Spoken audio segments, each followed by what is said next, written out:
La question de la Terre plate, bien qu'elle m'ait déjà inspiré un certain nombre de vidéos et qu'elle commence à lasser une partie de mon public, en tout cas parmi mes proches, n'en finit pour autant pas de me fasciner. J'aimerais moi aussi tourner la page, mais les questions que suscite cette conception particulière du monde continuent de se bousculer à la porte de mon esprit. Et à chaque fois que je pense avoir compris la réponse platiste à l'une d'entre elles, une nouvelle se présente qui fait à nouveau tomber le modèle à plat. Je sais, j'ai déjà utilisé ce calembour douteux. En d'autres termes, c'est une question dont je suis loin d'avoir fait le tour. Laissons de côté ces jeux de mots d'une qualité discutable et entrons dans le vif du sujet. Petit rappel. Dans le monde imaginaire des platistes, notre planète est un disque fixe. La représentation cartographique qui fait le plus l'unanimité dans leur communauté est ce qu'ils appellent la carte de Gleason, que je préfère quant à moi appeler projection de Postel, du nom du véritable inventeur de ce type de planisphère. Je rappelle également que Guillaume Postel n'était pas platiste. Pour Alexander Gleason, je n'ai pas d'avis tranché sur le sujet. Toujours selon cette communauté, le firmament est un dôme qui surmonte le disque. L'étoile Alpha Ursae Minoris, plus connue sous le nom de Polaris ou plus simplement d'étoile polaire, trône au sommet de ce dôme. Dôme qui s'avère par ailleurs être rotatif contrairement au disque qui est fixe. Ceci expliquerait le mouvement apparent des étoiles dans le ciel septentrional. En effet, lorsqu'on prend la peine d'observer le ciel la nuit, Polaris semble toujours observer peu ou prou la même place, tandis que toutes les autres étoiles semblent tourner autour d'elle. Cette vidéo ne parlera pas de l'incohérence de ce modèle avec le mouvement apparent des étoiles dans le ciel austral, autrement dit de l'hémisphère sud, puisque c'est une question que j'ai déjà posée et qui n'a jusqu'ici reçu aucune réponse satisfaisante. Figurez-vous qu'une autre question m'est venue en tête, mais avant de la poser, posons-en les prémices. Prémisse numéro 1.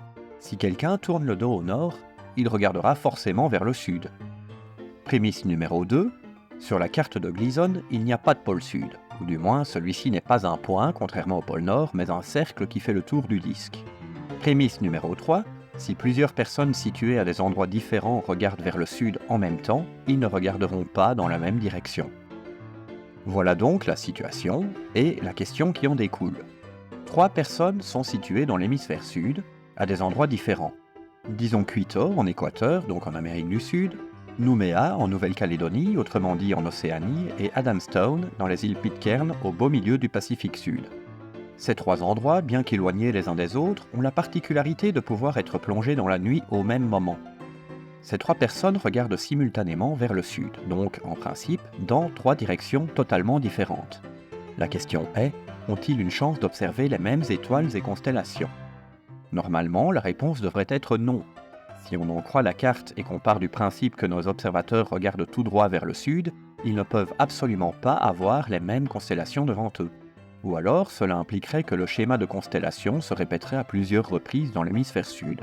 Mais il semble que ça se serait remarqué depuis le temps. À ce stade-ci, je ne m'adresse pas aux globistes, mais aux platistes. Êtes-vous d'accord, oui ou non, avec les prémices de ma question et avec ma réponse ? Si pas, je vous invite à me le dire en commentaire et à me faire savoir en quoi je me trompe. Courtoisie obligatoire bien entendu, et insulte et hors-sujet prohibé que vous soyez ou non d'accord avec moi.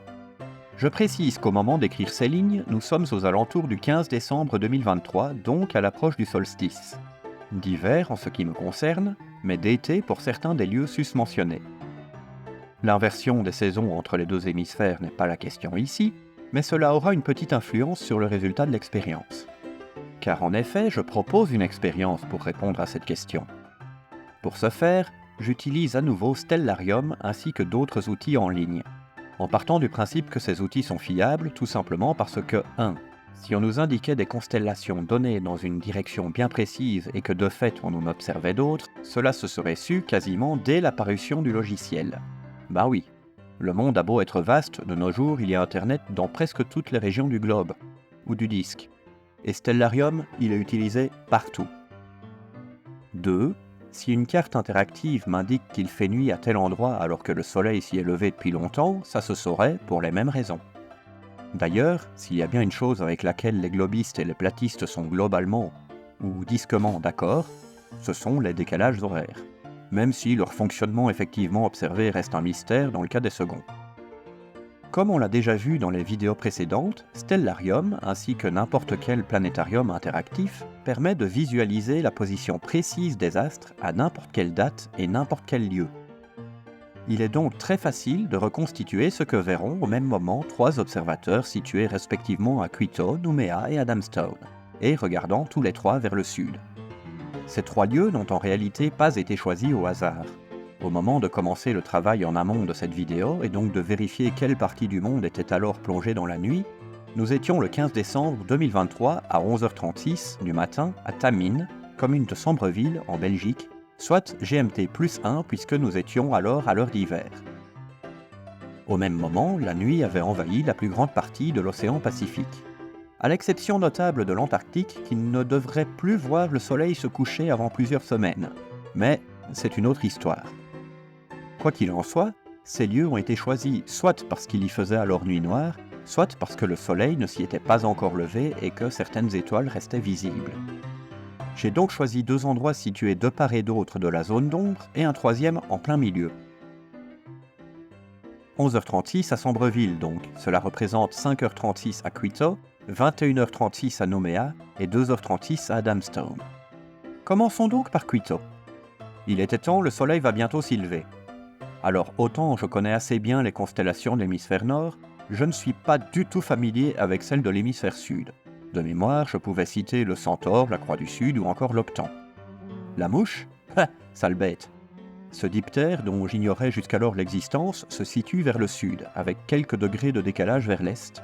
Mais le sud n'étant en principe pas le même partout, je devrais être débarrassé de cet insecte si je pars sous d'autres latitudes. À Nouméa, donc, au même moment, il fait nuit. Et cette bestiole est toujours là avec les mêmes constellations voisines, alors que je regarde dans une direction presque totalement opposée. Vous noterez qu'elle n'est pas dans la même position que sur l'image précédente, mais elle reste dans un angle relativement restreint situé entre le plein sud et le sud-est. Donc partons aux îles Pitcairn pour observer le ciel d'Adamstown à 2h36, soit en pleine nuit. Eh bien l'insecte est toujours là, à côté des mêmes dessins, et globalement dans la même direction. Alors évidemment, le décalage s'explique assez facilement du fait que les latitudes et longitudes des points d'observation diffèrent grandement, ce qui implique à la fois 3 positions et 3 angles d'élévation assez différents. Mais cela suffit à démontrer qu'on peut observer rigoureusement les mêmes étoiles dans le ciel à des endroits très éloignés les uns des autres, et ce absolument au même moment. Ne me croyez pas sur parole, je vous ai donné les moyens de vérifier. Dans le modèle sphérique, c'est assez facile à expliquer.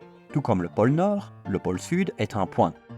Les regards tournés vers le sud convergeront donc dans la même direction et feront des observations similaires.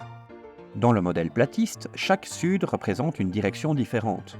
Le pôle sud n'est plus un point mais un cercle. À Nouméa et à Quito, on devrait observer des choses totalement différentes. Or, il semblerait que ce ne soit pas le cas. Amis de la Terre plate, je ne peux conclure cette vidéo sans une petite pique consistant à retourner contre vous l'une de vos phrases favorites que vous adressez à vos contradicteurs quand vous êtes face à quelque chose que vous ne comprenez pas. Et donc, les platistes, comment vous expliquez ça ? J'espère que vous ne prendrez pas la mouche.